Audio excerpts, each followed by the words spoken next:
యేసుక్రీస్తు నామంలో పరిశుద్ధాత్మ ఆశీర్వాదమును ప్రతిరోజు చూస్తూ పొందుకుంటున్న ప్రతి ఒక్కరికి హృదయపూర్వక వందనాలు తెలియజేస్తూ ఉన్నాను. ప్రతిరోజు క్రమము తప్పకుండా లేచిన వెంటనే వాక్యాన్ని ధ్యానించాలి, ప్రార్థించుకోవాలి.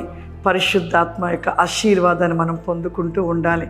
అలా ప్రతిరోజు మనం చేసినట్లయితే దేవుని కాపుదల, ఆయన కృప ఎప్పుడు మనకు తోడై ఉంటూ ఉంటుంది. ఈరోజు పరిశుద్ధాత్మ దేవుడు మనకిస్తూ ఉన్న వాగ్దానము యాకోబు రాసిన పత్రిక 2వ అధ్యాయము 14వ వచనము.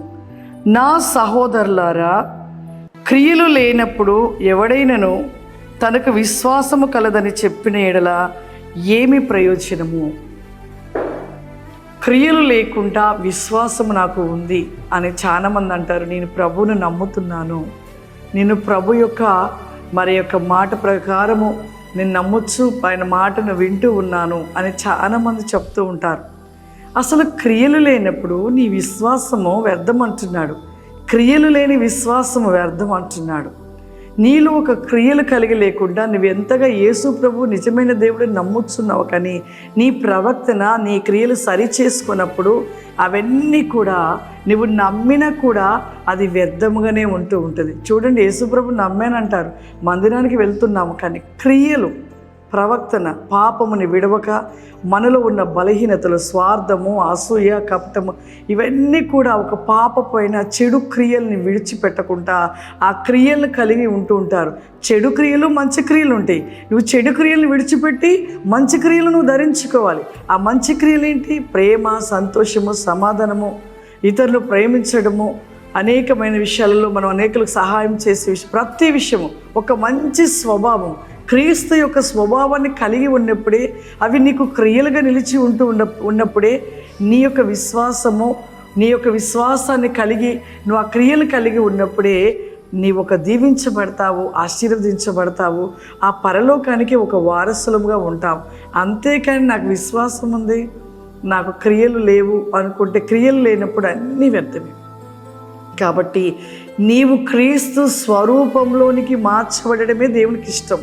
ఆ యొక్క స్వభావంలోనికి నువ్వు మార్చబడినప్పుడు క్రీస్తు నిన్ను చూసి సంతోషపడతాడు. అవి నువ్వు కలిగి ఉండాలి. అప్పుడే దేవుడు నిన్ను చూసి సంతోషించి దేవుడు నిన్ను దీవిస్తాడు, ఆశీర్వదిస్తాడు. కాబట్టి ప్రతి ఒక్కరు కూడా అటువంటి క్రియలను కలిగిన వారిగా నిలిచి ఉంటే ఖచ్చితంగా మనము పరిపూర్ణులుగా ఉంటాము, దీవించబడతాము, ఆశీర్వదించబడతాము. ప్రార్థన చేసుకుందాం. సర్వశక్తివంతుడా, దయగల తండ్రి, నీకు వందనాలు చెల్లిస్తూ ఉన్నాను ప్రభా. పరిశుద్ధాత్ముడా, ఈరోజు ఎంతమంది బిడ్డలు నాయన ఈ యొక్క ప్రోగ్రాం చూస్తూ ఉన్నారు ప్రభా, వారందరిపైన మీ ఆత్మను కుమ్మరించండి ప్రభా. మీ అభిషేకము చేత నింపండి నాయన. ఒక్కొక్కరు ఏమి అడుగుచున్నారో ప్రభా, అడుగుచున్న ప్రతి వేకమైన కార్యములు రికోస్తి కమాందర మీరు జరిగించమని అడుగుచున్నాను ప్రభా. నీకు స్తోత్రంలయ్యా. వారి యొక్క ప్రతి రికవరీ మై కెల్బి క్రిస్టెల్బి కాఫావరీమా, ఏ బిడ్డలు అనారోగ్యము చేత బాధపడుతున్నారో ప్రభా, వారిని ఇప్పుడే మీరు తాకమని అడుగుచున్నాను తండ్రి. ఏ బిడ్డలు ఆర్థికమైన సమస్యల చేత బాధపడుతున్నారు ప్రభా, అటు ఆర్థిక సమస్యల నుండి విడిపించి సమృద్ధిని దయచేయమని అడుగుచున్నాను దేవానికి స్తోత్రంలో. ఏ బిడ్డలు ఏమి అడుగుచున్నారో నాయన, అట్టి కృపవేకమైన ఆశీర్వాదములు బిడ్డలకు దయచేయమని, ప్రతి బిడ్డను దీవించి ఆశీర్వదించమని యేసుక్రీస్తు నామం నడుస్తున్నాను తండ్రి. ఆమేన్.